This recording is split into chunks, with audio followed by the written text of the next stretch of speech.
Huminto ako sa tapat ng bahay ng aking manugang.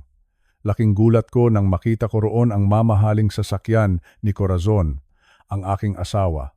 Lumapit ako sa bintana at doon ko narinig ang masakit na katotohanan. Sabi ni Corazon, kapag daw pinirmahan ko na ang mga papel, mapapasa kanila na ang lahat ng aking pinaghirapan, ang 500 milyong piso. Hindi ako sumigaw. Sa halip, kinuha ko ang aking cellphone at nirecord ang bawat salitang kanilang binitawan. Nagkunwari akong walang alam. Habang unti-unti kong isinasara ang bawat pinto ng yaman na akala nila ay hawak na nila. Wala pang isang oras, nagsimulang gumuho ang kanilang plano.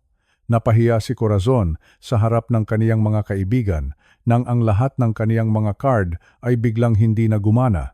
Ang matandang inakala nilang hangal ay siya palang tatapos sa kanilang kasakiman. Bago ko ituloy ang kwentong ito ng pagtataksil at paghihiganti, maaari nyo bang isulat sa comment section kung saang bahagi kayo ng Pilipinas nakikinig ngayon? Ang hapon sa aming nayon ay karaniwang tahimik. Maririnig mo lang ang mahinang kaluskos ng mga dahon ng mangga at ang malayong tilaok ng manok. Ngunit sa pagkakataong ito, ang katahimikang iyon ay tila isang mabigat na kumot na dumidiin sa aking dibdib. Nakatayo ako sa tapat ng aming lumang tarangkahan. Ang bakal na pinto na ako mismo ang nagpintura noong nakaraang piyesta ay tila naging hadlang sa pagitan ng aking dating buhay at ng masakit na katotohanan. Dahan-dahang bumukas ang pinto ng bahay. Lumabas si Corazon, ang aking asawa. Kasunod niya si Dante. Si Dante ay matagal ko nang kakilala. Akala ko ay tapat siyang kaibigan. Nakita ko silang magkatabi, halos magkadikit ang mga balikat. Sa bawat hakbang nila pababa ng hagdan, parang may kung anong madiin na tumutusok sa aking puso. Ngunit pinigil ko ang aking sarili. Huminga ako ng malalim. Kinuha ko ang aking cellphone sa bulsa ng aking polo. Dahan-dahan, pinindot ko ang record. Kailangan ko ng ebidensya. Kailangan kong maging matatag, kahit na ang buong pagkatao ko ay nanginginig sa galit. Antonio? Oh, bakit nandito ka na? Akala ko ba ay mamaya pa ang uwi mo galing sa palengke? Iyan ang boses ni Corazon, malambing, puno ng pagkukunwari. Ang boses na iyon na dati ay nagpapatulog sa akin sa gabi, ngayon ay tila kamandag na unti-unting pumapatay sa aking tiwala. Ngumiti siya sa akin. Isang ngiting praktisado. Isang ngiting suot niya tulad ng isang maskara. Tumingin ako sa kanya, direkta sa kanyang mga mata. Natapos agad ang lakad ko, Corazon. Maaga kasing naubos ang mga paninda ni Aling Nena. Bakit? Tila nagmamadali yata kayo? Napansin ko ang bahagyang panginginig ng kamay ni Corazon. Inayos niya ang kanyang blusa. Ah, ito ba? Tinutulungan ko lang itong si Dante. Alam mo naman ang manugang natin, si Ricardo. Marami siyang naiwang asikasuhin na papeles sa opisina sa Maynila. Dahil abala si Ricardo sa trabaho, nakiusap siya kay Dante na ihatid ako para maayos ang mga dokumentong ito. Napakahusay. Napakahusay niyang maghabi ng kwento. Ginamit pa niya ang pangalan ng aming manugang para pagtakpan ang kanyang pagtataksil. Alam ko ang totoo. Alam ko na ang mga papeles na sinasabi niya ay puro kasinungalingan. Wala namang ipinapagawa si Ricardo. Pero hinayaan ko siya. Gusto kong marinig kung hanggang saan aabot ang kanyang panloloko. Tumingin ako kay Dante. Tumango lang siya sa akin. Hindi siya makatingin ng diretso. Ang mga mata niya ay nakapokus sa semento, tila naghahanap ng butas na lulubugan. Ganoon ba, Corazon? Sabi ko ng may mahinahong tono. Napakabait naman ni Dante para mag-aksaya ng oras at gasolina para lang sa mga papeles na iyan. Magkano ba ang nagastos ninyo? Baka kailangan nyo ng pandagdag sa pamasahe? May dala akong ilang libong piso rito galing sa pensyon ko. Naku, wag na Antonio, mabilis na sagot ni Corazon. Maayos na ang lahat. Huwag mo na kaming alalahanin. Sige na, pumasok ka na sa loob at magpahinga. Mainit ang sikat ng araw. Baka tumaas ang iyong presyon. Ang bawat salita niya ay tila haplos ng isang kaibigan, ngunit alam ko na ito ay lason. Pinagmamasdan ko silang dalawa. Ang suot ni Corazon ay ang paborito niyang bestida, ang binili ko para sa aming anibersaryo noong nakaraang taon. Ang amoy ng kanyang pabango ay humahalo sa amoy ng alikabok sa kalsada. Napakasakit isipin na ang lahat ng pagmamahal na ibinigay ko sa loob ng 40 taon ay mauuwi lang sa ganitong eksena. Patuloy ang pag-ikot ng recorder sa aking bulsa. Tahimik akong nagdarasal sa poong may kapal, nabigyan pa ako ng higit na pasensya. Huwag muna ngayon. Huwag muna akong sasabog. Sige, sabi ko. Mag-iingat kayo sa biyahe. Dante, ingatan mo ang asawa ko. Alam mo naman, matanda na tayo. Maraming masasamang loob sa daan. Naramdaman ko ang panunuyo ng aking lalamunan. Ang salitang mag-iingat ay may ibang kahulugan sa aking isipan. Ibig kong sabihin, mag-ingat kayo dahil alam ko na ang lahat. Mag-ingat kayo dahil ang hustisya ay darating din. Sumakay sila sa sasakyan ni Dante. Isang lumang sedan na laging malinis ang labas pero bulok ang makina. Parang silang dalawa. Maganda ang panlabas na anyo pero bulok ang kalooban. Pinanood ko ang paglayo ng sasakyan hanggang sa mawala ito sa kanto ng aming barangay. Naiwan akong mag-isa sa tapat ng aming bahay. Ang bahay na binuo namin mula sa pawis at pagod. Noong bata pa kami, pangarap lang namin ang magkaroon ng sariling bubong. Nagtiis kami sa hirap, nag-ipon ng bawat sentimo. Bawat pako at semento rito ay may kuwento ng aming pagsasama. Pero ngayon, ang bawat sulok ng bahay na ito ay tila naging saksi sa aking kahihiyan. Pumasok ako sa loob. Napakatahimik. Ang tanging naririnig ko lang ay ang tibok ng aking puso at ang tiking ng orasan sa dingding. Umupo ako sa aking paboritong silya, ang silyang gawa sa nara. Inilabas ko ang aking cellphone at itinigil ang recording. Pinakinggan ko ang simula ng aming usapan. Ang boses ni Corazon. Ang boses ng aking asawa. Ang boses ng isang babaeng hindi ko nakilala. Nakakalungkot. Napakasakit. Sa edad kong ito, dapat sana ay nag-enjoy na lang ako sa aking mga apo. Dapat sana ay nagdidilig lang ako ng mga halaman sa hapon. Pero heto ako, kailangang maging espiya sa sarili kong tahanan. Kailangang magsuot ng sarili kong maskara para lang hindi nila mahalata na gising na ako sa kanilang mga laro. Ang tiwala ay parang isang mamahaling florera. Kapag nabasag na, maaari mo itong idikit muli. Pero ang mga lamat ay mananatili habang buhay. At ang lamat na iniwan ni Corazon at Dante ay napakalalim. Masyadong malalim para makalimutan. Masyadong malalim para mapatawad ng ganoon na lang. Huminga ako ng malalim. Tumingin ako sa litrato naming pamilya na nakasabit sa dingding. Ngumiti ako ng mapait. Sige, Corazon, bulong ko sa sarili ko. Ipagpatuloy niyo ang inyong palabas. Ipagpatuloy niyo ang inyong pagsisinungaling. Pero tandaan niyo, sa bawat hakbang ninyo, may matang nakamasid. At sa huli, ang katotohanan ang palaging magtatagumpay. Ang hapon ay unti-unti nang nagiging gabi. Ang dilim ay nagsisimulang bumalot sa paligid. Pero para sa akin, ang dilim na ito ay hindi katapusan. Ito ay simula pa lamang ng aking laban. Isang laban na hindi gagamit ng dahas, kundi gagamit ng talino at katotohanan. Iniligpit ko ang aking cellphone. Tumayo ako at nagtungo sa kusina para magtimpla ng mainit na kape.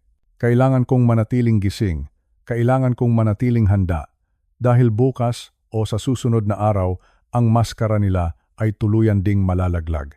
At sa araw na iyon, sisiguraduhin ko na wala na silang matatakbuhan. Sa ngayon, hahayaan ko muna silang maniwala na ako ay isang matandang ulyanin na madaling lokohin. Hahayaan ko silang magsaya sa kanilang pansamantalang tagumpay. Dahil ang pinakamasakit na pagbagsak ay ang pagbagsak mula sa itaas, kung kailan akala mo ay ligtas ka na sa iyong mga kasalanan. Ito ang aking panata, para sa aking dangal, para sa aking pamilya, at para sa hustisyang nararapat sa isang katulad ko na nagmahal ng tapat, ngunit binalikan ng kataksilan. Pumasok si Antonio sa loob ng kanilang bahay. Ang katahimikan na sumalubong sa kanya ay tila isang mabigat na kumot na bumalot sa kanyang buong pagkatao. Dati, ang bawat sulok ng tahanang ito ay puno ng init at pagmamahal. Ngunit ngayon, tila ba bawat pader ay naging malamig na bato. Naupo siya sa kanyang paboritong silya sa sala, ang silyang gawa sa matigas na nara, at doon hinayaan niyang dalhin siya ng kanyang alaala pabalik sa nakaraan. 25 taon, isang mahabang panahon, isang kapat ng isang siglo. Naalala ni Antonio noong nagsisimula pa lamang siya. Wala siyang kahit na ano kundi ang kanyang mga pangarap at ang kanyang 2 kamay na puno ng kalyo. Ang kumpanya sa konstruksyon na tinayo niya, ang Antonio Builders, ay hindi lumitaw ng ganoon na lamang. Nagsimula siya sa pagiging kargador, pagkatapos ay naging karpintero, hanggang sa unti-unti niyang natutunan ang bawat pasikot-sikot ng pagbuo ng isang bahay. Sa bawat patak ng kanyang pawis, sa bawat pagod na ininda niya sa ilalim ng nakatirik na araw, isa lang ang iniisip niya, si Corazon. Noong mga panahong iyon, sapat na sa kanila ang simpleng ulam. Masaya na sila sa bagoong at saging basta't magkasama. Naalala pa ni Antonio ang pangako niya sa kanyang asawa. Sinabi niya noon. Habang nakaupo sila sa isang maliit na bangko sa labas ng kanilang barong-barong, na balang araw, gagawin siyang reyna nito. Bibigyan siya ng buhay na hindi niya kailanman napanaginipan. At tinupad ni Antonio ang pangakong iyon. Nagsumikap siya. Hindi siya natulog ng sapat. Lahat ng proyekto, maliit man o malaki, ay tinanggap niya. Hanggang sa ang maliliit na kontrata ay naging malalaking gusali. Ang barya-baryang kita ay naging milyon-milyong piso. Nang dumating ang tagumpay, hindi naging maramot si Antonio. Lahat ng hilingin ni Corazon, ibinibigay niya. Walang hindi sa bokabularyo ni Antonio pagdating sa kanyang asawa. Gusto mo ng bagong alahas? Sige. Gusto mo ng mamahaling sasakyan? Heto ang susi. Gusto mo ng malaking bahay sa isang eksklusibong subdivision? Nakatayo na ito para sa iyo. Ginamit ni Antonio ang kanyang yaman para itrato si Corazon na parang isang tunay na prinsesa. Akala niya, sa pamamagitan ng pagbibigay ng lahat ng material na bagay, mapapanatili niyang masaya ang kanilang pagsasama. Akala niya, ang pagmamahal ay nasusukat sa halaga ng regalong nakabalot sa mamahaling papel. Ngunit nagkamali siya. Malaking pagkakamali. Napabuntong hininga si Antonio at tumingin sa labas ng bintana. Ang kanyang isip ay tumigil sa taong 2020.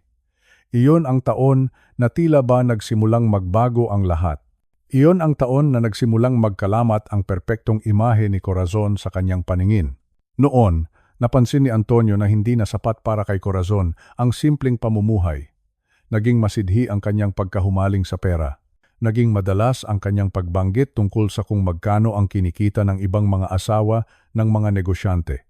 Parang naging isang karera ang tingin niya sa buhay. Kailangan niyang maging mas angat.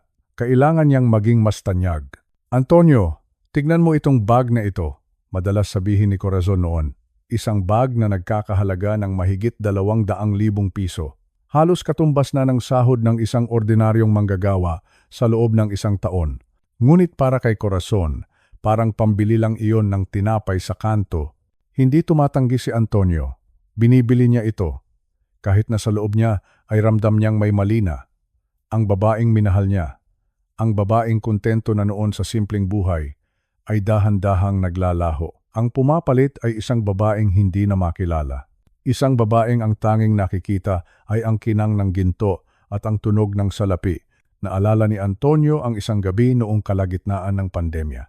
Habang ang buong mundo ay naghihirap at maraming tao ang walang makain, ang inaalala lang ni Corazon ay ang kanyang mga branded na gamit. Sinasabi niya na kailangan niyang mag-post sa social media para ipakita na hindi sila apektado ng krisis, na kailangan nilang panatilihin ang kanilang antas sa lipunan.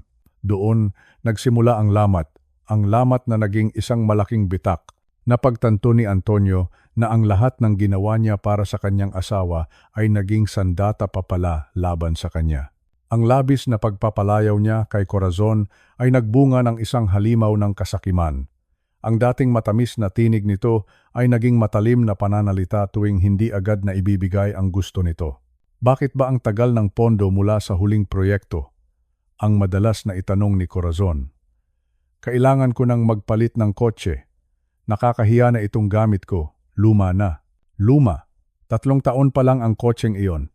Pero para kay Corazon, basurang ituturing na ito. Masakit. Masakit para kay Antonio na makita ang pagbabagong ito. Ngunit mas masakit ang katotohanang dahan-dahan na niyang natutuklasan ngayon. Ang pera na pinaghirapan niya, ang perang galing sa kanyang pawis at pagod, ay hindi lamang ginagamit para sa luho. Ginagamit din pala ito para sa isang masamang hangarin. Ang pagtataksil, Ang salitang iyon ay parang isang kutsilyo na dahan-dahang ibinabaon sa kanyang dibdib. Pagtataksil. Pagtataksil na hindi niya inakalang magagawa ng babaeng pinag-alayan niya ng kanyang buong buhay. Inisip ni Antonio ang lahat ng mga piraso ng puzzle na unti-unti nang nabubuo sa kanyang isipan. Ang mga gabi na late na itong umuuwi, ang mga biglaang lakad na hindi maipaliwanag, ang mga bulong sa telepono na biglang hihinto kapag pumasok siya sa silid. Dati, pinipili niyang maging bulag. Pinipili niyang maniwala sa kanyang asawa dahil mahal niya ito. Ngunit ngayon, ang katotohanan ay tila isang malakas na sampal na gumising sa kanya mula sa isang mahabang panaginip. Napatingin siya sa kanyang mga kamay. Matanda na ang mga ito. May mga kulubot na at hindi na kasing lakas ng dati. Ang mga kamay na ito ang nagtayo ng mga gusali. Ang mga kamay na ito ang nagbigay ng lahat kay Corazon. At ngayon, ang mga kamay na ito rin ang hahawak sa mga ebidensya ng kanyang pagtataksil. Hindi makapaniwala si Antonio na ang taong pinagkatiwalaan niya ng higit sa sinuman ay siya ring taong dudurog sa kanyang puso. Ang perang ginamit niya para pasayahin ito ay naging pambayad pala para sa mga lihim na pagkikita at masasamang plano. Corazon. Bakit? Bulong ni Antonio sa dilim. Ang tanong na ito ay walang kasagutan. O baka naman, ayaw lang niyang tanggapin ang sagot. Ang sagot na marahil ay hindi na siya sapat. O baka naman, hindi na kailanman naging sapat ang lahat para sa isang taong ang puso ay nilamon na ng materialismo. Bumalik sa kanyang isipan ang imahe ni Corazon noong sila ay nagsisimula pa lamang. Ang kanyang simpleng tawa, ang kanyang pag-aalaga, nasaan na ang babaeng iyon? Saan siya nagpunta? O baka naman, ang babaeng iyon ay isang balat kayo lamang pala, isang maskara na isinuot niya habang naghihintay ng tamang pagkakataon? Ang bawat alaala ay naging isang piraso ng sakit. Ang bawat magandang sandali sa nakaraan ay naging isang lason sa kasalukuyan. Ramdam ni Antonio ang bigat ng bawat taon na lumipas. 25 taon ng pag-aakalang nasa langit siya, iyon pala ay isang dahan-dahang pagkahulog sa impyerno. Ngunit sa gitna ng sakit at pait, may isang bagay na nananatili sa loob ni Antonio. Ang kanyang dangal. Maaaring ninakawan siya ng pag-ibig, maaaring niloloko siya sa pera, ngunit hindi niya hahayaang makuha ang kanyang pagkatao. Ang kabanatang ito ng kanyang buhay ay hindi matatapos sa luha.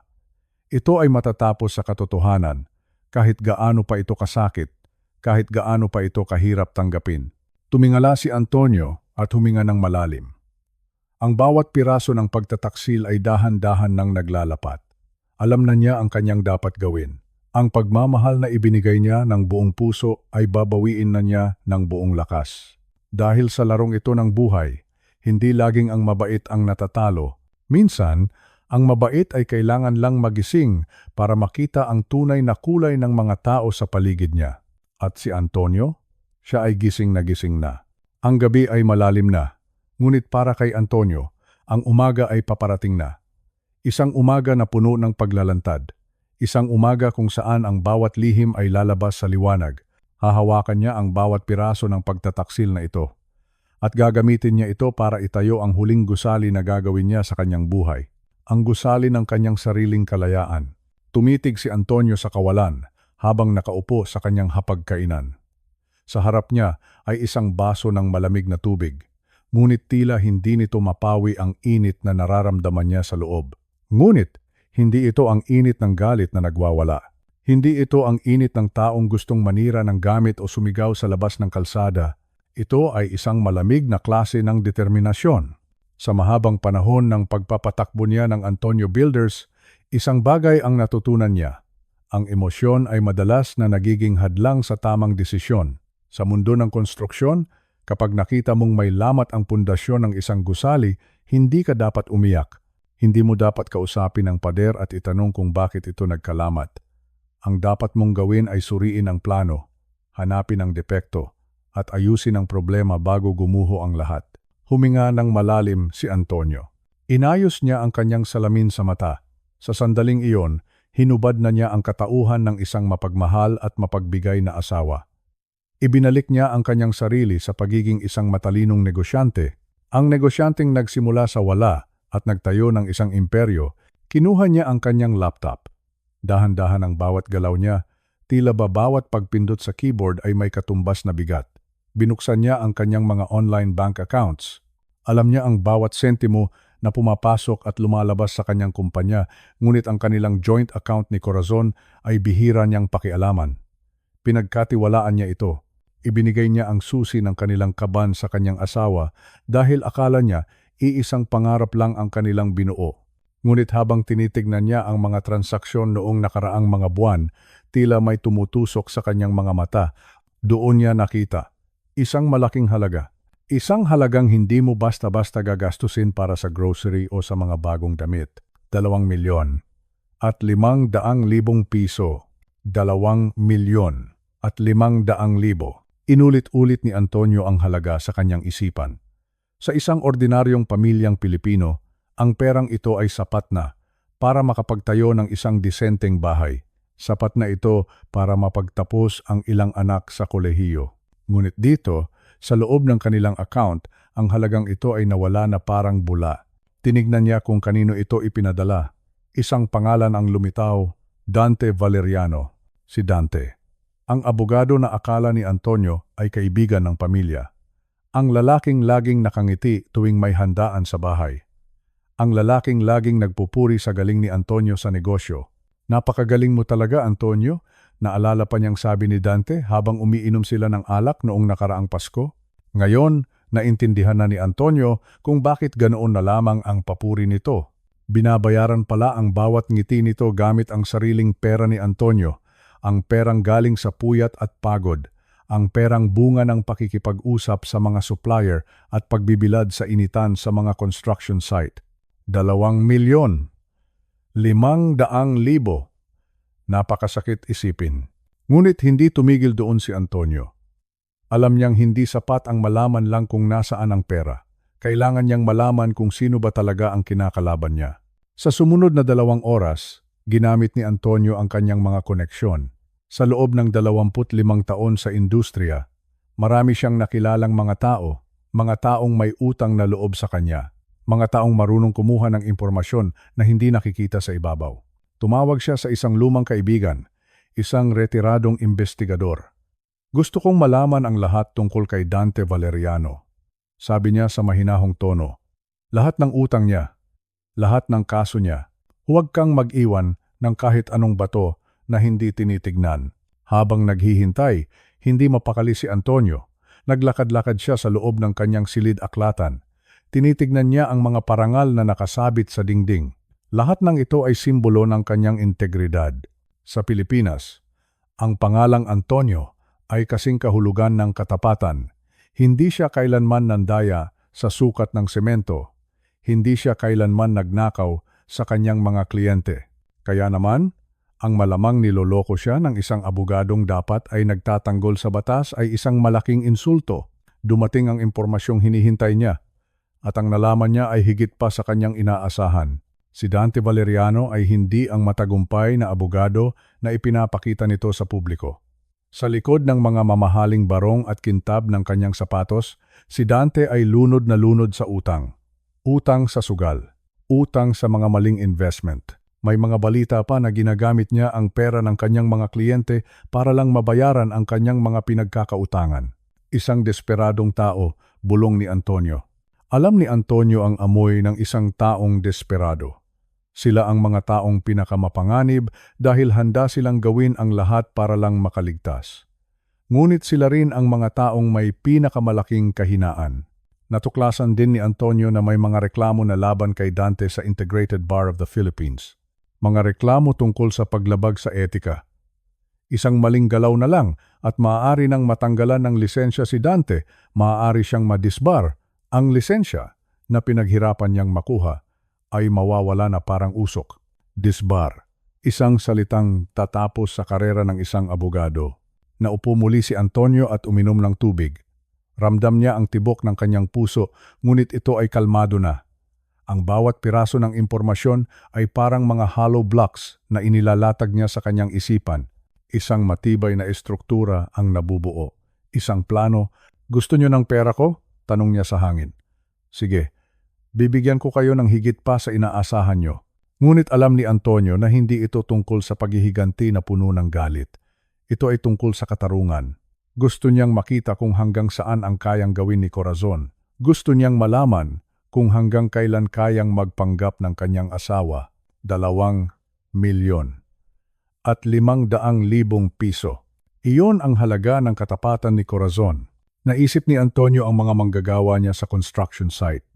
Ang mga amang nagtitiis na malayo sa pamilya para lang may maipadala na pera.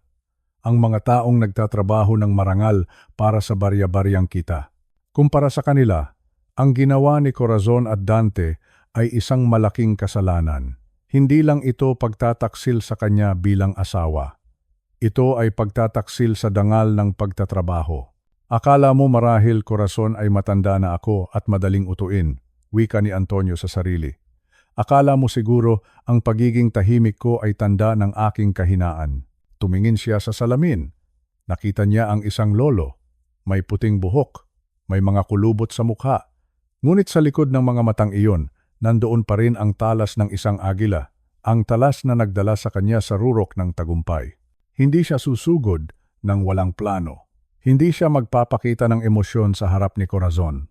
Magpapatuloy siya sa pagiging mabait na asawa. Magpapatuloy siya sa pagbibigay ng kung anong gusto nito.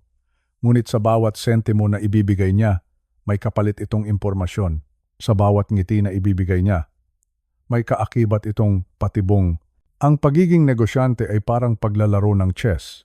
Hindi mo kailangang kainin ang lahat ng piyesa ng kalaban. Ang kailangan mo lang gawin ay makuha ang hari. At sa larong ito, si Antonio ang may hawak ng board. Iniligpit niya ang kanyang laptop at dahan-dahang tumayo. Lalabas siya ng silid na parang walang nangyari. Kakain siya ng hapunan kasama ang kanyang asawa. Tatanungin niya ito kung kumusta ang araw nito at pakikinggan niya ang mga kasinungalingan nito nang may ngiti sa kanyang mga labi. Dahil ngayon, alam na niya ang totoo. Ang bawat piraso ng pagtataksil ay naitala na. Ang bawat piso na ninakaw ay may resibo at ang bawat hakbang ni Dante at Corazon ay tinitignan na ng isang matalas na mata. Sa isip ni Antonio, nagsisimula pa lang ang tunay na proyekto. Isang proyekto kung saan hindi bahay ang itatayo niya, kundi ang katotohanan. Isang katotohanan na magpapalaya sa kanya mula sa 25 taon ng pagkabulag. Hintay lang kayo, bulong niya, habang pinapatay ang ilaw sa silid. Dahil kapag dumating ang paniningil, sisiguraduhin kong wala kayong matitira kahit isang sentimo. Ang kadiliman sa silid ay hindi na nakakatakot para kay Antonio. Dahil sa loob ng kanyang isipan, maliwanag na ang lahat. Ang estratehiya ay nakahanda na. Ang pundasyon ng kanyang plano ay tuyo na at matibay. Wala nang urungan. Ang laban ay nagsisimula na. Malamig ang hangin sa balkonahe ng umagang iyon. Hawak ni Antonio ang kanyang tasa ng mainit na kape, ang paborito niyang barako na galing pa sa Batangas. Ang bawat higop niya ay tila nagbibigay ng lakas sa kanyang isipan. Tinitignan niya ang mga halaman sa hardin, ang mga rosas at orkidya na siyang nagpagawa at nagpalago. Lahat ng kagandahang nakikita niya ay bunga ng kanyang pagsisikap, ngunit ang katahimikang ito ay balat kayo lamang. Sa loob ni Antonio, may isang plano ng nabuo. Isang plano na hindi galing sa galit, kundi galing sa katarungan. Ngayong araw, ang petsa ay 15. Ito ang araw na karaniwang naglalabas ng malaking pera si Corazon para sa kanyang mga luho. Dahan-dahang kinuha ni Antonio ang kanyang telepono. Hindi siya nanginginig. Kalmado ang kanyang mga daliri habang pinipindot ang numero ng kanyang bank manager. Si Manager Reyes ay matagal na niyang kaibigan, isang taong nakasama niya sa paglago ng kanyang kumpanya. Manager Reyes, magandang umaga, ang bati ni Antonio. Ang kanyang boses ay malumanay ngunit may autoridad. Nang sumagot ang manager, direkta ang naging utos ni Antonio. Gusto kong ipatigil ang lahat. Lahat ng aking joint accounts. Lahat ng credit cards na nakakabit sa pangalan ko. I-freeze mo ang lahat, Reyes? Ngayon na. Katahimikan sa kabilang linya. Alam ni Antonio na nagulat ang manager. Ngunit hindi na kailangan ng paliwanag. Lahat. Ibig sabihin ay walang matitira. Opo, Don Antonio, ang sagot ng manager. Masusunod po, sa loob ng 10 minuto, hindi na magagamit ang mga card na iyon. Ibinaba ni Antonio ang telepono. Uminom siya muli ng kape. Isang mapait na ngiti ang gumuhit sa kanyang mga labi. Alam niya ang susunod na mangyayari. Ang perang pinaghirapan niya ay hindi na magagamit para sa pagtataksil. Ang bawat sentimo na galing sa kanyang pawis ay mananatili na sa kanyang mga kamay. Samantala, sa isang eksklusibong restaurant sa Makati, nandoon si Corazon. Ang lugar ay puno ng kinang. Ang bawat lamesa ay may mamahaling bulaklak. Kasama ni Corazon ang kanyang mga kaibigan, ang mga tinatawag niyang amigas. Nagtatawanan sila, nagmamalaki tungkol sa kanilang mga huling bakasyon sa Europe at mga bagong alahas. Order pa tayo ng wine, ang sabi ni Corazon sa kanyang mga kasama. Ang boses niya ay puno ng kayabangan. Huwag kayong mag-alala, treat ko ang tanghali na ito. Ito ang papel na gustong-gusto ni Corazon, ang maging bida, ang maging mapagbigay gamit ang pera ng kanyang asawa. Pakiramdam niya ay siya ang reyna ng lungsod. Nang dumating ang bill, kinuha ni Corazon ang kanyang kulay gintong credit card mula sa kanyang Hermes na bag. Ibinigay niya ito sa waiter nang hindi man lang tumitingin sa halaga. Ang halaga ng kanilang kinain, 75,000 piso. Halos katumbas na ng sahod ng isang empleyado sa loob ng 2 buwan. Ngunit pagkaraan ng ilang minuto, bumalik ang waiter. May bakas ng pag-aalangan sa mukha nito. Yumuko ito ng bahagya kay Corazon. Ma'am, pasensya na po, ang mahinang sabi ng waiter. Hindi po tinanggap ang card, decline po. Napatigil ang tawanan sa lamesa. Tumingin ang mga kaibigan ni Corazon sa kanya. Naramdaman ni Corazon ang biglang pag-akyat ng dugo sa kanyang mukha. Namula ang kanyang mga pisngi sa hiya. Anong declined? Baka sira lang ang machine nyo, ang bulyaw ni Corazon. Subukan mo ulit, o kaya gamitin mo itong isa pang card ko. Inilabas niya ang isa pang card. Ang itim na card, ang pinakamataas na uri ng credit card na ibinigay sa kanya ni Antonio. Muling umalis ang waiter. Muling naghintay ang lahat. Ang katahimikan sa kanilang lamesa ay nakakabingi. Ang mga kaibigan niya ay nagsimulang magbulungan. May mga sulyap na puno ng panghuhusga. Bumalik ang waiter. Mas lalong nakayuko ngayon. Ma'am, decline din po ito. Sabi po sa system, frozen daw po ang account. Frozen. Ang salitang iyon ay parang isang malakas na sampal kay Corazon. Declined. Hindi tinanggap. Walang silbi. Sa harap ng kanyang mga kaibigan, ang dignidad ni Corazon ay gumuho na parang kastilyong buhangin. Hindi siya makapagsalita. Ang kamay niya ay nagsimulang manginig. Pinilit niyang maghanap ng cash sa kanyang bag, ngunit wala siyang dalang ganoon kalaking halaga. Sino nga naman ang magdadala ng libo-libong piso kung mayroon kang unlimited na card? Sa huli, ang isa sa kanyang mga kaibigan ang nagbayad. Ako na muna, Corazon. Mukhang may problema ang mga accounts ni Antonio, ang sabi nito na may halong pait na tono. Hindi na nakasagot si Corazon. Dali-dali siyang tumayo at lumabas ng restaurant. Ang kanyang puso ay nagwawala sa galit at takot. Agad niyang tinawagan si Dante. Sa kanyang opisina, si Dante Valeriano ay hindi rin mapakali. Katatawag lang sa kanya ng bangko. Ang tseke na ibinigay sa kanya ni Corazon, ang tseke na nagkakahalaga ng 2,500,000 piso ay tumalbog. Bounce check. Iyon ang nakasulat. Wala ng pondo ang account. Nagsimulang magpawis ng malapot si Dante. Kailangan niya ang perang iyon. May mga utang siyang kailangang bayaran sa mga taong hindi marunong maghintay. Ang mga pinagkakautangan niya sa sugal ay nagbabanta na. Inisip niya na ang pera ni Antonio ang magliligtas sa kanya. Ngunit ngayon, ang ligtas na daan ay biglang nagsara. Nang sumagot si Dante sa tawag ni Corazon, hindi na siya ang malumanay na abogado. Corazon, anong nangyayari? Tumalbog ang tseke.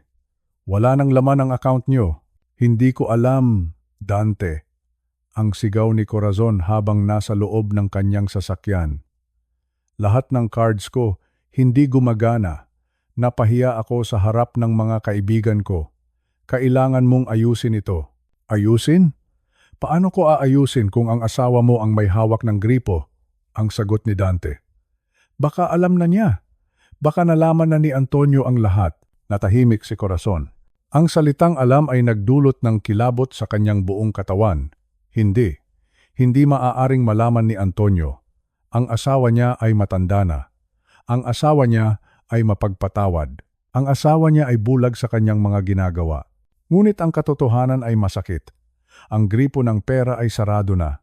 Ang bukal na tila walang katapusan ay naging tuyong lupa sa loob lamang ng isang umaga. Habang nangyayari ang lahat ng ito, si Antonio ay nananatiling kalmado sa kanyang tahanan. Naririnig niya ang kanyang telepono na walang tigil sa pagtunog. Alam niyang si Corazon iyon o baka si Dante. Hindi niya ito sinasagot. Hinayaan niya lang itong tumunog. Ang tunog ng telepono ay parang musika sa kanyang pandinig. Ito ang tunog ng kanilang pagkataranta. Ito ang tunog ng kanilang takot. Tumingin si Antonio sa orasan. Tanghali na. Ito pa lang ang simula, bulong niya sa sarili. Hindi siya natutuwa sa hirap ng iba. Ngunit naniniwala siya sa katarungan. Ang bawat piso na kinuha sa kanya ng may pandaraya ay dapat mabawi. Ang bawat pagkakataon na ginamit nila ang kanyang kabutihan para saktan siya ay dapat may kabayaran. Sa unang pagkakataon sa loob ng maraming taon, naramdaman ni Antonio na siya muli ang may hawak ng manibela. Hindi na siya ang matandang sunod-sunuran. Hindi na siya ang bangko na pwedeng nakawan anumang oras. Ang unang hakbang ay tapos na. Naputol na ang supply ng kanilang kasamaan. Ngayon, hahayaan niya silang magmakaawa. Hahayaan niya silang maghabol sa mga anino. At habang ginagawa nila iyon, ang susunod na hakbang ni Antonio ay inihahanda na. Isang mas matinding hakbang. Isang hakbang na hindi lang kukuha ng kanilang pera, kundi maglalantad ng kanilang tunay na pagkatao sa buong mundo. Huminga ng malalim si Antonio at muling uminom ng kape. Malamig na ito, ngunit para sa kanya, ito ang pinakamasarap na kape na natikman niya sa buong buhay niya. Ang laban ay nagsisimula pa lamang. At si Antonio, siya ay handang-handa na. Madilim na ang paligid. Ang tanging liwanag na makikita sa loob ng bahay ay ang maliit na lampara sa silid-aklatan ni Antonio. Nakaupo siya roon, tahimik, tila isang rebulto na nagmamasid sa galaw ng gabi. Ngunit sa labas ng kanyang silid, sa dulo ng pasilyo, naririnig niya ang mga bulong. Mga bulong na puno ng lason. Nararamdaman ni Antonio ang bigat ng bawat salitang lumalabas sa bibig ni Corazon. Ang asawa niya, na dati ay kilala sa kanyang mahinhin na boses, ay tila naging isang estranghero. Ngayon, ang boses nito ay matalim. Punong-puno ng desperasyon, punong-puno ng takot. Narinig ni Antonio ang boses ni Dante sa kabilang linya ng telepono. Kahit hindi niya marinig ang lahat, sapat na ang mga katagang nauulinigan niya para mabuo ang isang larawan. Isang larawan ng masamang plano. Hindi tayo pwedeng manahimik lang, Dante, ang sabi ni Corazon. Ang kanyang boses ay nanginginig, hindi dahil sa lungkot, kundi dahil sa galit. Pinutol niya ang lahat. Wala akong magamit na pera. Paano na ang mga plano natin? Paano na ang ating kinabukasan? Sumagot si Dante. Narinig ni Antonio ang boses nito na tila ba nagtuturo ng isang maruming laro. Isang laro na pamilyar sa mga taong walang dangal. Sinabi ni Dante na kailangan nilang baligtarin ang sitwasyon. Sabi nito, kung ipit na sila sa pera, kailangan nilang gamitin ang batas laban kay Antonio. Ang plano? Isasampa nila ang kasong pang-aabuso. Pang-aabuso. Isang salitang napakabigat. Isang salitang pwedeng sumira sa dangal ng kahit sinong lalaki, lalo na sa isang katulad ni Antonio na buong buhay na nag-ingat sa kanyang pangalan. Gusto nilang palabasin na ang pag-freeze ni Antonio sa mga bank accounts ay isang uri ng financial abuse o pang-aabusong pinansyal. Gusto nilang sabihin sa mundo na ginagamit ni Antonio ang pera para kontrolin si Corazon, na ginagamit niya ang kanyang yaman para saktan ang damdamin ng kanyang asawa. Gagawin nating biktima ang sarili natin, ang sabi ni Dante, ayon sa pagkakaalala ni Antonio sa mga naririnig niya. Sasabihin natin na siya ay isang malupit na asawa, na ikaw ay nakakaranas ng karahasang psikolohikal dahil sa kanyang paghihigpit sa pera. Napakasakit pakinggan. Ang lahat ng luho na ibinigay ni Antonio. Ang lahat ng mga alahas, mga sasakyan, at mga biyahe sa ibang bansa. Lahat ng iyon ay balak nilang gawing ebidensya ng kontrol. Ang kanyang pagiging mapagbigay ay babaligtarin nila at gagawing basehan ng kasamaan. Ngunit may mas matindi pa sa planong ito. Isang bagay na nagpabilis sa tibok ng puso ni Antonio, ang kanilang anak, si Bianca. Kailangan nating makuha ang panig ni Bianca, sabi ni Corazon. Siya ang alas natin. Kung maniniwala si Bianca na inaapi ako ng kanyang ama, hihina ang loob ni Antonio. Hindi niya kayang tiisin ang galit ng sarili niyang anak, Bianca, ang kaisa-isang hiyas ni Antonio, ang batang pinalaki niya sa pagmamahal at disiplina, ang anak na ipinagmamalaki niya sa lahat ng kanyang mga kaibigan. Ang isiping gagamitin ng sarili niyang asawa ang kanilang anak para sirain siya ay isang saksak sa likod na hindi mapapantayan. Sa kultura nating mga Pilipino, ang anak ay ang pinakamahalagang bagay sa mundo. Ang pamilya ay sagrado. Ngunit para kay Corazon at Dante, si Bianca ay isa lamang piyesa sa kanilang maruming laro. Isang kasangkapan para makuha ang pera na hindi naman sa kanila. Tatawagan ko si Bianca bukas, ang sabi ni Corazon. Iiyak ako sa kanya. Sasabihin ko na hindi na ako pinapakain ng kanyang tatay. Sasabihin ko na kinulong niya ako sa bahay na walang kahit isang sentimo. Sinungaling. Ang salitang iyon ay umalingaw-ngaw sa isipan ni Antonio. Sinungaling. Sinungaling.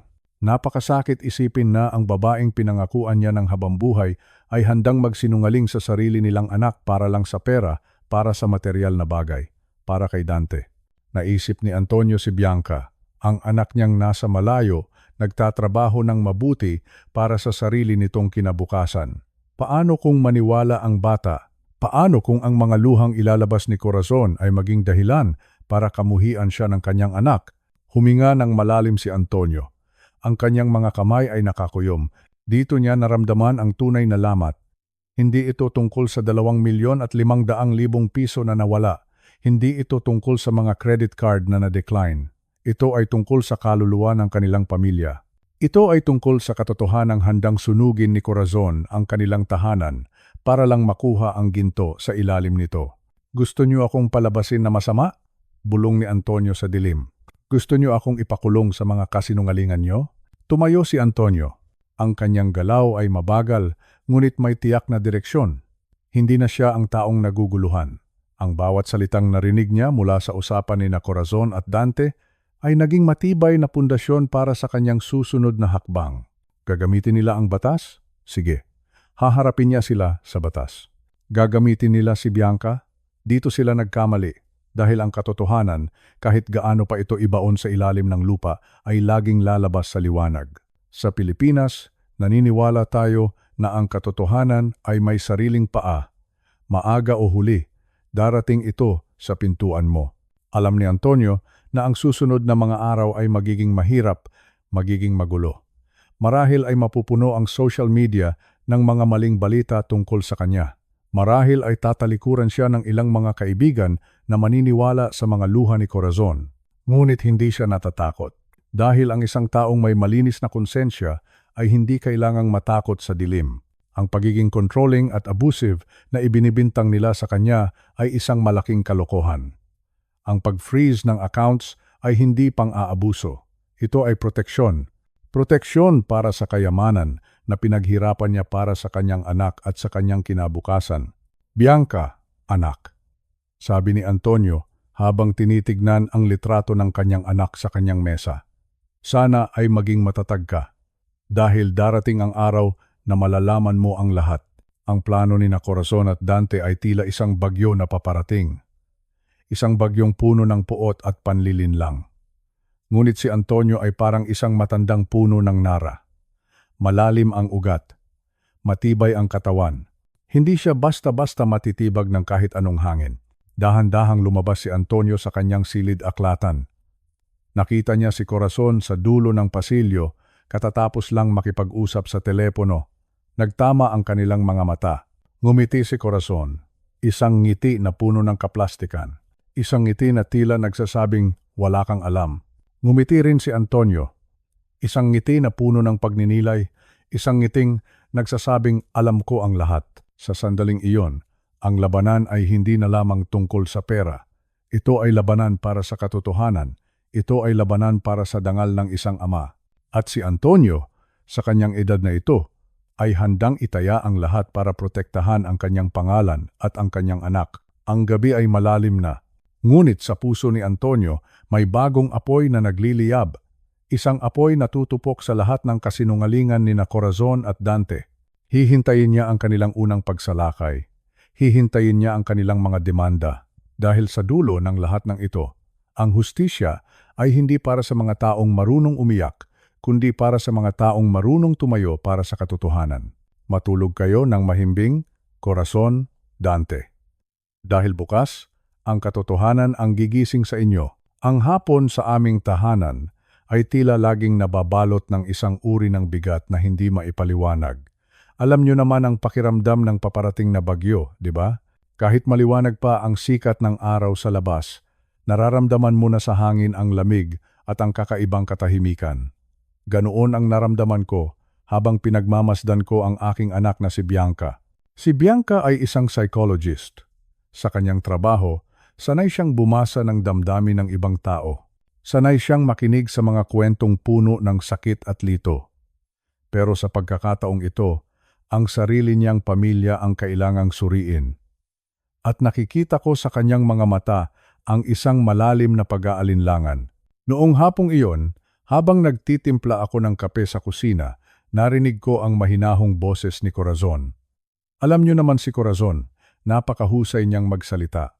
Ang boses niya ay parang malambot na kumot na nakabalot sa isang matalas na patalim. Sinusubukan niyang makuha ang panig ni Bianca. Narinig ko siyang nagkukuwento tungkol sa pagkakaisa ng pamilya.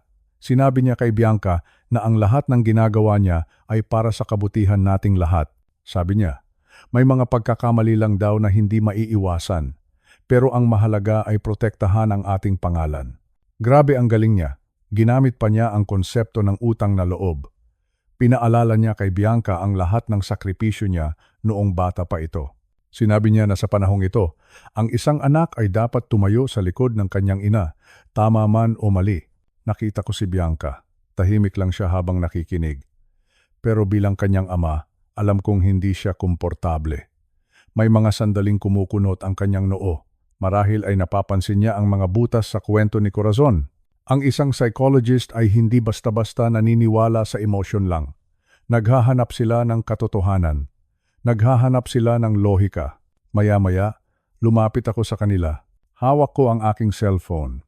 Sa loob nito ay ang isang sikretong magpapabago sa lahat. Isang audio recording. Isang ebidensya na maglalantad sa tunay na kulay ng mga pangyayari.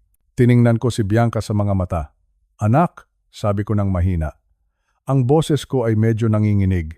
Hindi dahil sa takot, kundi dahil sa sakit na alam kong idudulot ko sa kanya. Anak, kailangan mong marinig ito. Hindi dahil gusto kong saktan ka, kundi dahil kailangan mong malaman ang totoo. Iniabot ko sa kanya ang cellphone at pinindot ang play. Sa simula, katahimikan lang ang narinig. Pagkatapos lumabas ang boses ni Corazon. Pero hindi ito ang boses na ginagamit niya kapag kaharap ang mga tao. Ito ang boses na puno ng puot, puno ng plano. Narinig namin sa recording kung paano niya minamanipula ang mga dokumento tungkol sa perang kinita ng pamilya. Narinig namin ang tungkol sa 5 milyong piso. 5 milyong piso na dapat sana ay napunta sa ating mga foundation para sa mga mahihirap, pero kinuha niya para sa pansariling interes. Ngunit higit pa sa pera, narinig ni Bianca ang katotohanan tungkol sa pagtataksil. Ang bawat salitang lumalabas sa recording ay parang isang sampal sa aming pagkatao. Napansin ko ang panginginig ng mga kamay ni Bianca. Ang kanyang mukha na kanina ay kalmado, ngayon ay namumutla na. Huminga siya ng malalim, iyong malalim na parang kinakapos siya ng hangin. Nakita ko ang pagpatak ng kanyang luha, dahan-dahan, direkta sa screen ng cellphone. Ang masakit pa, sa loob ng recording, narinig namin si Corazon na pinagtatawanan ang pagiging masyadong mabait ni Bianca. Sinabi niya na madali lang daw paikutin ang anak niya dahil masyado itong naniniwala sa kabutihan ng tao. Tumigil ang recording. Ang katahimikan sa sala ay naging nakabibingi. Tumingin si Bianca sa akin at pagkatapos ay tumingin siya kay Corazon na noon ay nakatayo na sa pinto, putlang-putla at hindi makapagsalita. Ang maskara ni Corazon ay tuluyan ng nalaglag. Wala na ang malambot na boses. Wala na ang mapagkunwaring pag-aalala. Ang natira na lang ay ang takot sa kanyang mga mata. Ma, simula ni Bianca. Ang boses niya ay gumaralgal. Ma, bakit? Isang maikling tanong, pero puno ng libu-libong sakit. Sinubukan pa ring magpalusot ni Corazon. Sabi niya, edited lang daw iyon. Sabi niya, gawa-gawa lang daw iyon ng mga kaaway natin para sirain ang pamilya.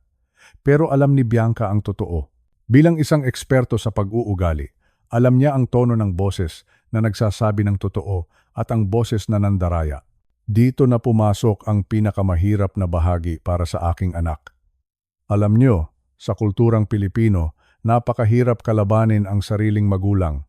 Itinuro sa atin na ang pamilya ay higit sa lahat, na dapat nating pagtakpan ang pagkakamali ng ating kadugo.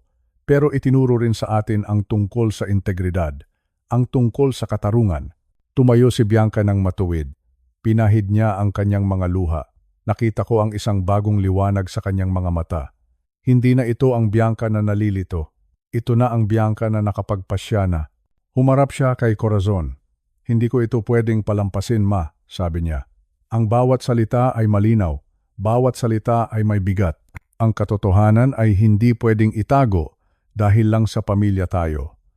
Kung hahayaan ko ito, mawawalan ng saysay ang lahat ng pinag-aralan ko. Mawawalan ng saysay ang pagiging tao ko. Humarap siya sa akin at hinawakan ang aking kamay. Tay, sasamahan kita, gagawin natin ang tama. Kahit masakit, kahit mahirap, kailangang managot ang dapat managot. Sa sandaling iyon, parang nabawasan ang bigat sa aking dibdib. Ang aking anak, ang aking munting Bianca, ay isa ng ganap na matapang na babae.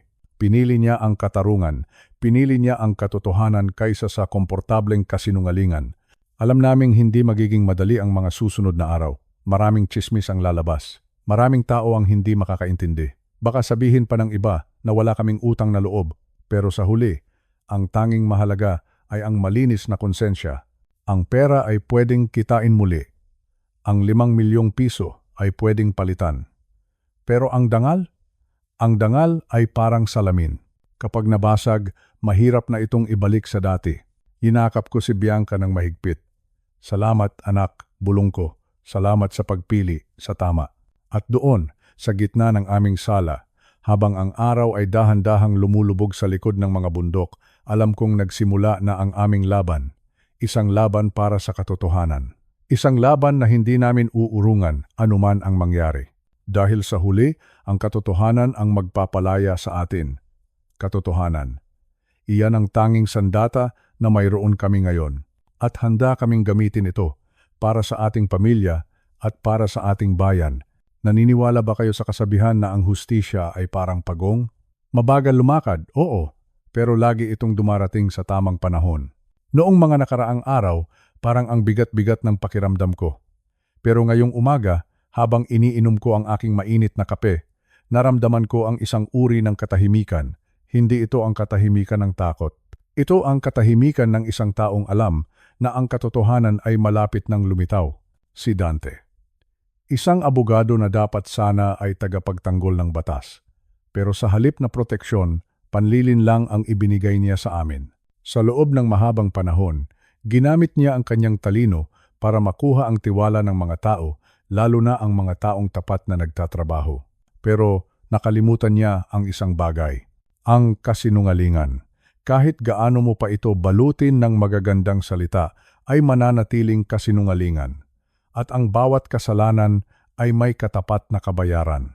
Ang unang hakbang na ginawa ko ay ang tawagan ang mga maliliit na subcontractor na kinuha ni Dante para sa aming mga proyekto. Alam nyo, ang mga taong ito ay ang tunay na nagpapagal. Ang mga mason, ang mga karpintero, ang mga supplier ng materyales. Nalaman ko na marami sa kanila ang hindi pa pala binabayaran ni Dante. Milyon-milyong piso ang utang niya sa kanila. 10 milyong piso. Isang napakalaking halaga na dapat sana ay napunta sa mga pamilyang naghihirap pero nanatili sa bulsa ng isang taong sakim. Kinausap ko sila isa-isa. Narinig ko ang kanilang mga hinaing. May isang tatay na nagsabing hindi niya maipa-enroll ang kanyang anak dahil hindi pa dumarating ang bayad mula kay Dante. Doon ko naramdaman ang isang matinding galit. Hindi lang ito tungkol sa akin, tungkol ito sa lahat ng taong tinapakan niya. Sinabi ko sa kanila na huwag matakot. Sinabi ko na nandito ako para tumulong. At ang pinakaimportante sa lahat, kailangan naming magsama-sama para ibagsak ang isang mapang-api. Pagkatapos noon, pumunta ako sa Integrated Bar of the Philippines, ang IBP. Ito ang samahan ng lahat ng mga abogado dito sa ating bansa. Doon, inihain ko ang isang formal na reklamo laban kay Dante, isang mabigat na reklamo. Isiniwalat ko ang lahat ng ebidensya ng kanyang pag-abuso sa Client Trust Fund. Ang perang ipinagkatiwala sa kanya na dapat sana ay ligtas ay ginamit niya para sa sariling luho. Sa batas nating mga Pilipino, ang pag-abuso sa tiwalang iyon ay isang napakalaking kasalanan. Maaari siyang matanggalan ng lisensya. Maaari siyang hindi na kailanman payagang maging abogado muli. Mabilis ang naging takbo ng mga pangyayari. Dahil sa bigat ng mga ebidensya, nagsagawa agad ng isang mabilisang investigasyon ng IBP. Nang mabalitaan ito ni Dante, nagkagulo ang kanyang mundo. Nawala ang kanyang kayabangan. Nawala ang kanyang mapanuring tingin. Ngayon, ang nakikita ko na lang sa kanya ay ang isang taong desperado. Isang taong pilit na kumakapit sa anino habang unti-unting lumiliwanag ang paligid. At alam niyo ba kung ano ang pinakamasakit na bahagi para sa kanila? Iyon ay ang unti-unting pagkawasak ng kampo nila ni Corazon. Sabi nga nila, kapag ang isang barko ay nagsisimula ng lumubog, ang mga daga ang unang nag-uunahang tumalon. Ganoon na ganoon ang nangyayari sa pagitan ni Corazon at ni Dante. Noong nakaraang gabi, narinig ko ang kanilang pagtatalo sa telepono. Hindi na sila ang magkakampi na dati ay nagtatawanan habang gumagawa ng masamang plano. Ngayon, nagtuturuan na sila, nagbabangayan. Narinig ko si Corazon na sinisisi si Dante. Sabi niya, "Bakit mo hinayaang mangyari ito? Akala ko ba ay kontrolado mo ang lahat?" Galit na galit ang boses niya, punong-puno ng takot. Sumasagot naman si Dante ng pabalang. Sabi niya, hindi raw niya kasalanan kung naging matalino ako. Sinabi pa niya na kung babagsak daw siya, sisiguraduhin niyang kasama si Corazon sa pagbagsak na iyon. Nakakatakot marinig ang gayong pag-uusap. Dalawang tao na dati ay magkasama sa kasalanan, ngayon ay naglalaban na dahil sa sariling kaligtasan, wala ng katapatan, wala ng tiwala. Ang tanging natira ay ang kagustuhang iligtas ang sariling balat, katarungan. Iyan ang tanging nasa isip ko ngayon.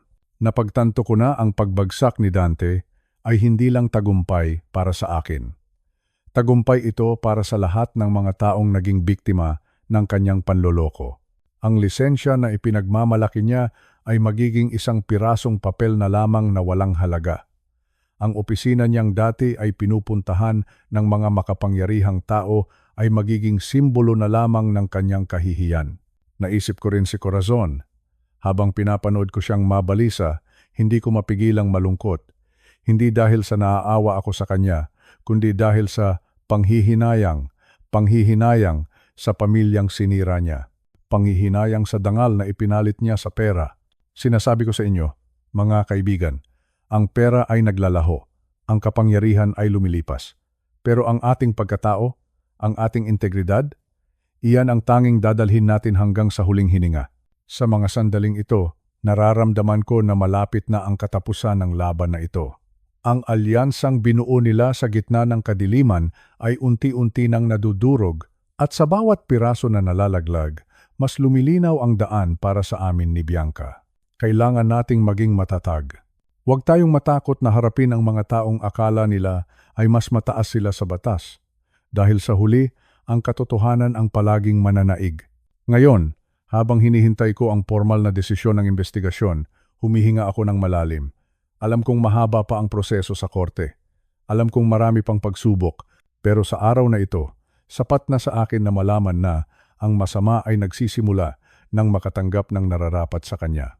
Tapos na ang kanilang panahon. Ang mga lihim na itinago sa loob ng madidilim na silid ay nailantad na sa liwanag. At wala nang anumang halaga ng pera ang makapagliligtas sa kanila mula sa hatol ng kanilang sariling budhi at ng ating batas. Ito ang bunga ng kanilang mga pinili. Ito ang bunga ng kanilang kasakiman. Isang masakit, kahiya-hiya, at tiyak na pagbagsak. At habang pinagmamasdan ko ang papalubog na araw, isang panalangin ang namutawi sa aking mga labi, pasasalamat. Pasasalamat dahil sa gitna ng unos, hindi kami pinabayaan. Pasasalamat dahil sa wakas, makakatulog na kami ng mahimbing. Dahil alam naming nasa panig kami ng tama, ang bukas ay puno ng pag-asa. At ang pag-asang iyon ay hindi na muling mananakaw ng kahit na sinong mapanlinlang na abogado o kahit na sinong taong nagbulag-bulagan sa katotohanan. Justice. katarungan. Iyan ang aking sandigan, at iyan ang aking panalo. Dumating na ang araw na hindi ko kailanman inakala na mangyayari sa buong buhay ko. Ang araw kung kailan ang aming pamilya, ang aming mga personal na sugat ay kailangang ilantad sa harap ng maraming tao. Nandito kami ngayon sa loob ng Regional Trial Court sa Taguig. Ang amoy sa loob ng silid ay halo ng lumang papel at malamig na hangin mula sa aircon. Ramdam mo ang tensyon, ramdam mo ang bigat ng bawat sandali. Sa labas, abala ang syudad ng Taguig, pero dito sa loob, tila tumigil ang ikot ng mundo. Nakaupo ako sa isang sulok, tahimik na nagmamasid. Pinagmamasdan ko si Corazon.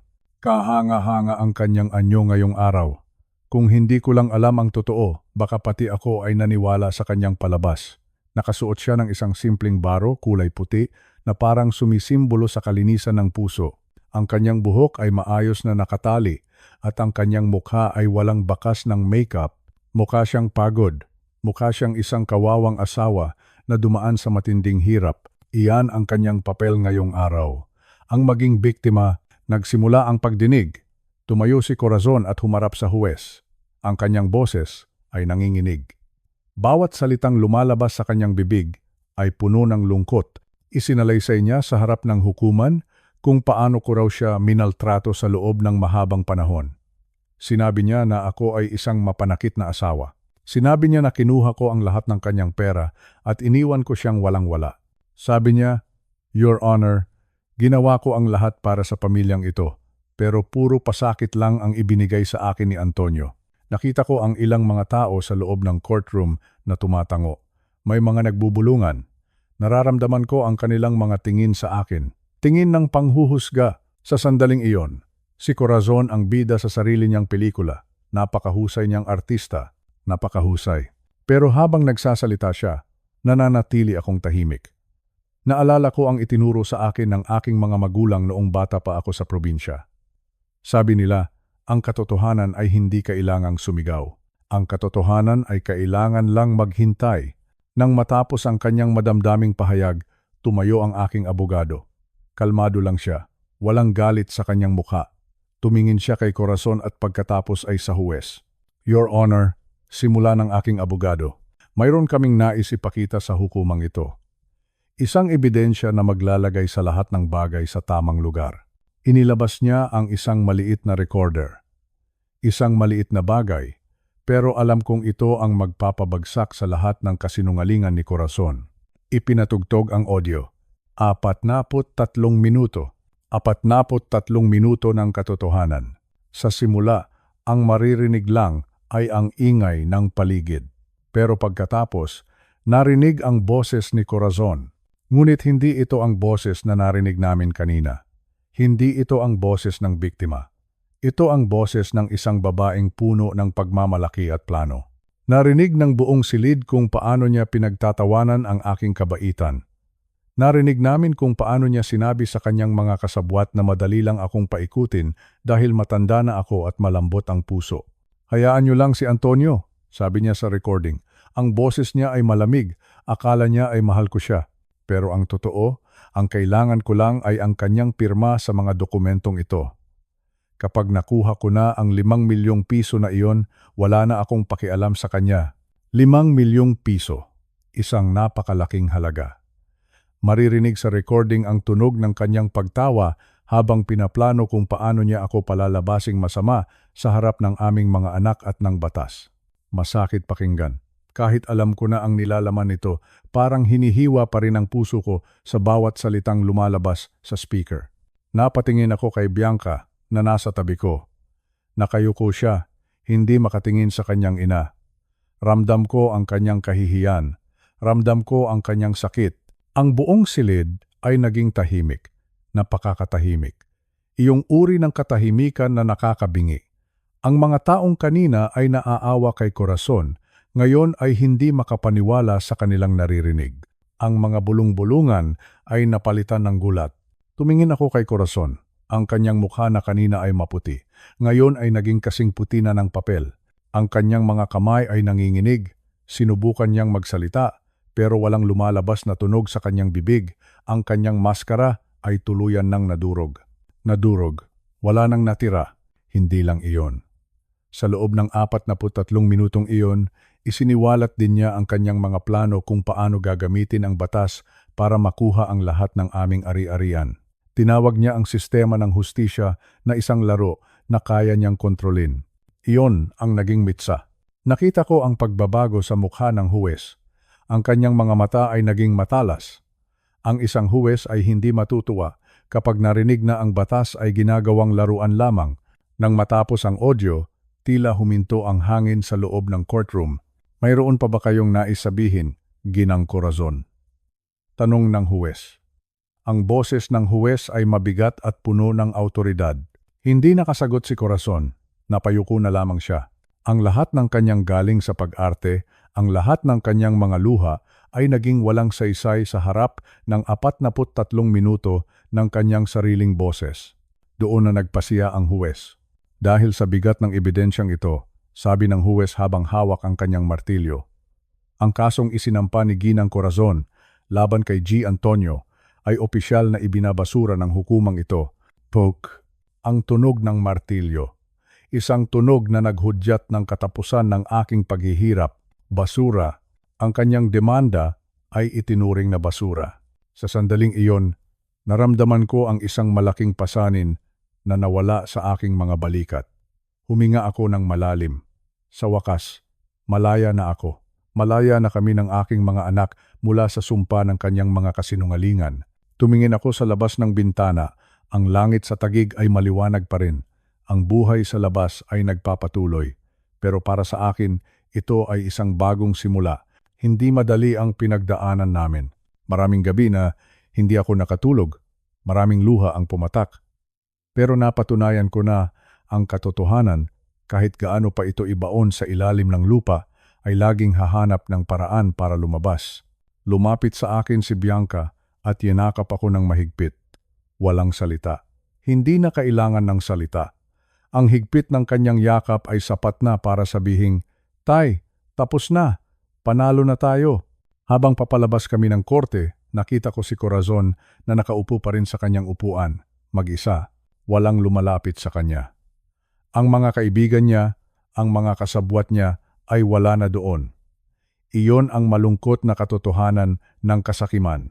Kapag nawala na ang iyong kapangyarihan, wala ring matitira sa iyong tabi.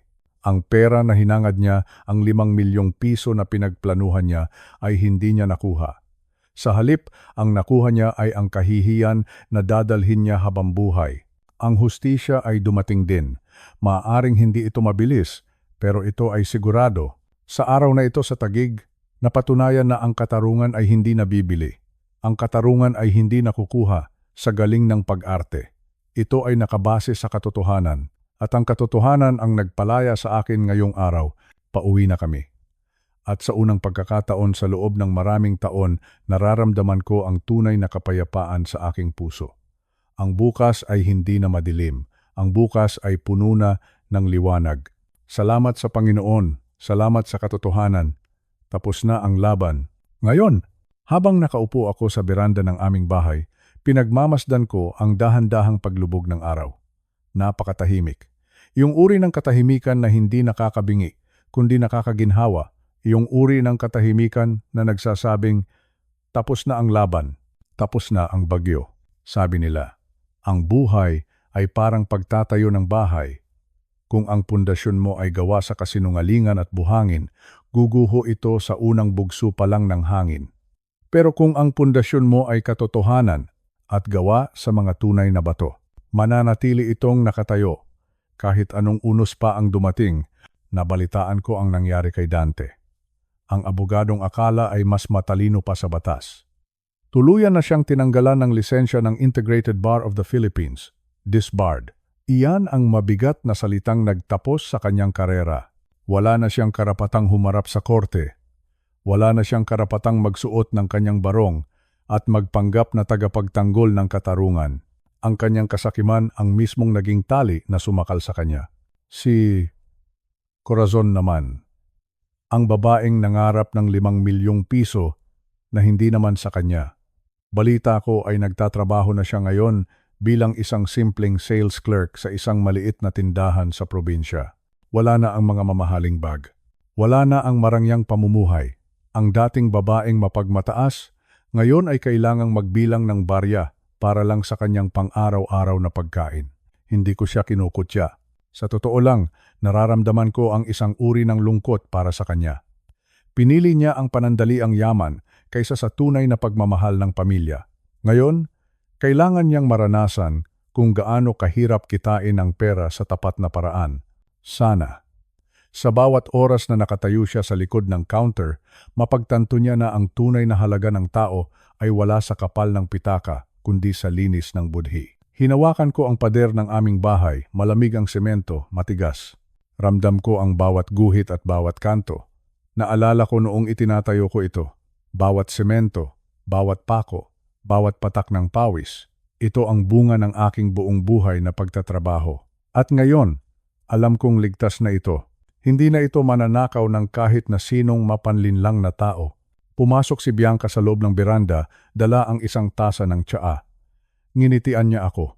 Isang ngiti na puno ng pag-asa. Tay, sabi niya sa akin, magpahinga ka na. Maayos na ang lahat. Napakasarap pakinggan. Maayos na ang lahat. Ang aking anak, ang aking Bianca.